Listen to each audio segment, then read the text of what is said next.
welcome to Beer Mail episode number 19 of Brutal Battle. And I'm going to address it right off the bat. You may hear thunder during this episode because we just had a really bad storm come through, including hail, some pretty decent sized hail. So we're still hearing the thunder, even though it's kind of mainly past our point.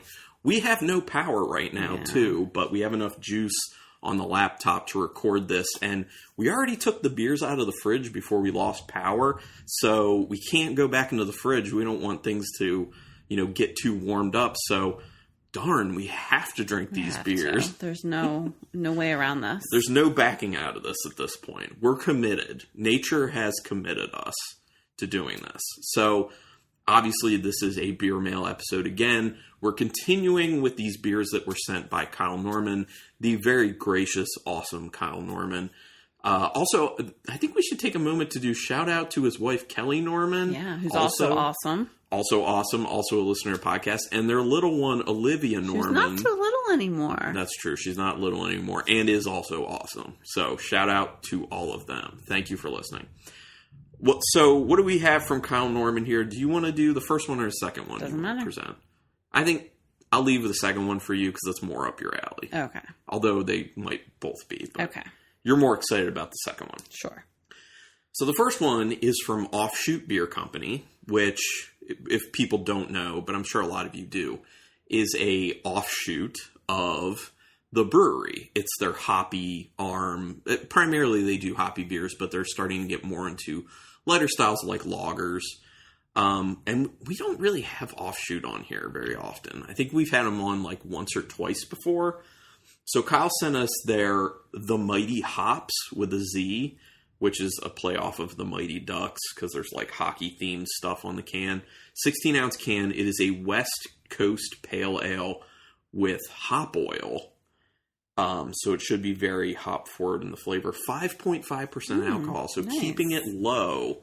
And this is around like 3 months in the can, basically. So it's kind of at the end of its freshness stage for what we like, hoppy-wise. So I'm excited to get in this one. Yeah. I do like... First going into this, I thought...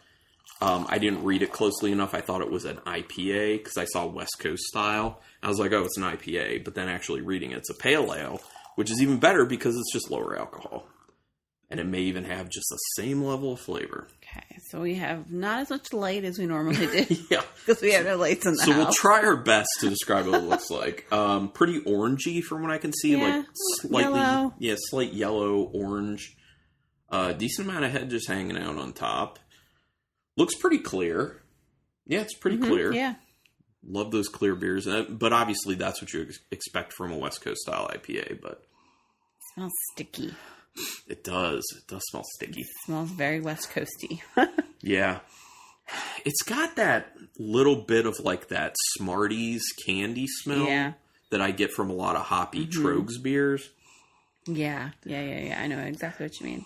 There's a slight pine to it, but with that, along with that kind of sticky, like syrupy aspect to it, it's kind of like hop candy. It's like kind of sugary a little bit, but not too sweet. Like that dehydrated orange peel. Yeah, definitely that. Little pine. Mm-hmm. Did I say that already? Yeah, you did. Yeah, okay, I already said but that. Yes, I agree with you again. Yeah. Yeah, it's got a nice resiny note in there, too. It definitely smells a lot more thick. Like, it's going to be more thick than you would expect from a 5.5% pale ale. And that's probably from those hop oils that are infused. That is such a full mouthfeel. Whoa. Yeah. Yeah, that's really... Yeah, it's not quite at a point where you feel like you're kind of chewing it. Because, some hoppy beers get there, but... thick. Yeah. I like it, though. Mm-hmm. It tastes like it smells. There's a decent bitterness on the end. I'm definitely tasting that, like, dehydrated orange that you were talking about. Yep. That bit of pine. Yep. I think the pine's a little stronger on the flavor than it was in the aroma. Yeah, I agree. Which is fine. I think it's well balanced. You get a little bit of sweetness, bitterness, citrus. The sweetness hits primarily in the beginning and the middle, and then the bitterness kind of washes it away at the end.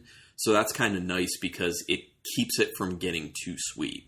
Because there is a decent sweetness on it, and so you're getting that initially, and your taste buds kind of feel like, oh, is this building to a point where it's going to be too much? But then that bitterness comes in and just kind of evens it out. Yeah. I think it's very well done. I like it. Yeah. This is good. I'm going to enjoy continuing to sip on this one as we wait for our power to come back. All right. And and in case you don't know, Carlin is definitely fully drinking now. Yes. Yeah. I'm back in. I'm all in. It's all in. So I'm even more excited about doing these. Okay. The next one is by Equilibrium Brewery. And they are out. Where are they out of? Yeah, I think somewhere in New York, if memory serves. I can't see because it's black writing on purple. Maybe you have more light on your side. Yeah, there's more light on my side. Middletown, New York. Okay. Yeah. This is their Color Cloud Purple. That's a tongue twister. Color Cloud Purple. It is their Berliner Weiss with blackberry, raspberry, blueberry, and select hops. 4.5%. All right. Oh, and at this point, I remember that we had, I'm sorry, I'm rolling the can just to move any sediment real quick. But, the last episode, we forgot to say which beer won on that. And I was going to go with the Treehouse Old Growth, the Kentucky Common, as my winner. And I was too. And you were too. So, sorry for that. We'll make sure that we pick a winner for this one. We just, I don't know. I think I was too excited because that was like my drinking beer. That was my first episode of like legit drinking beer, and I just unfocused. So we lost our groove. Yeah, and this will be the first sour beer I've had in a long time because since I've been drinking again, I've stayed more towards the lighter things because I have like gastrointestinal issues that I'm dealing with. So. Well, I'm on medication for it, so it's being managed, but was intentionally staying away from the more, like, potentially damaging stuff for my stomach. So this will be my first sour beer in quite some time. So I'm pretty excited about it. This is very orangey looking, too. It's a little reddish. I need to pour a little more for me. I poured way more for you. Did you? There we go. There's a little, like, reddish, pinkish hue. Okay. Yeah, slightly. But it's pretty orange. Yeah. There is a ton of head sitting on top of this. There is, like... Pretty carbonated. Something weird in this nose. Does it smell like mayonnaise? It smells like... Tuna salad? Fishy. It smells like tuna salad. It smells like mayonnaise and tuna slightly. It's not a very good nose. I don't like this. What is that? Blackberry, raspberry, blueberry, and hops. What is that? This smells terrible. This smells horrible. This smells so awful. Is there something wrong with it, or is this just like... What happened to this beer? I assume it also smells a little plasticky. Yeah. It smells all sorts of disgusting. There's no date code on it, so that's a problem. Don't know how old this is. I don't know if Kyle Norman does it. He can hit me up and let me know. But there is... this smells really bad.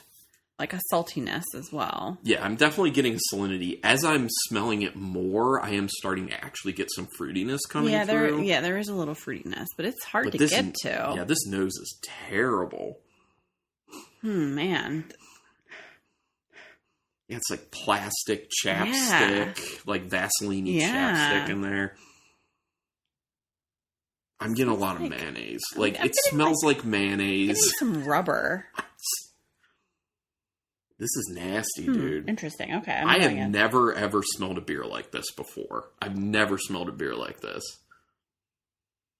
It doesn't taste terrible. God, that smells bad. It's very light. Yeah. It's very light, though. There's a little wet dog on the finish. I think this beer's infected. I don't love it. I don't really like it either. This beer's infected.